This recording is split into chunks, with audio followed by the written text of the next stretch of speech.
સ્થાનિક સ્વરાજ્યની ચૂંટણીનો પ્રચાર ચાલી રહ્યો છે અને આ ચૂંટણીમાં પારદર્શિતા જળવાઈ રહે તે માટે તંત્રએ તમામ વસ્તુઓનો ભાવ નક્કી કર્યો।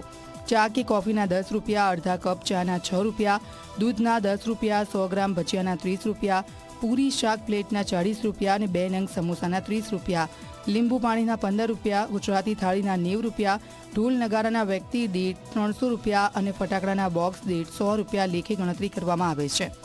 આ સાથે પોસ્ટર, સાઉન્ડ સહિતની વસ્તુઓની નોંધણી કરવી ફરજિયાત છે।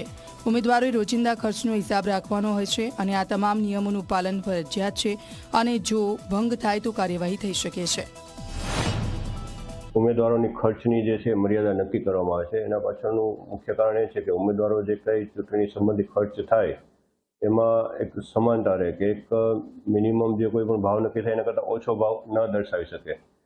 એટલા માટે પ્રચાર પ્રસારની કોઈ માહિતી હોય, સામગ્રી હોય, કેટરિંગ છે, દાખલા કે જમણવાર હોય, કોઈ ચા નાસ્તો છે કે પાણીની વ્યવસ્થા છે કે મીડિયાનો ઉપયોગ છે, આ દરેક વસ્તુના ભાવ નક્કી કરવામાં આવતા હોય છે।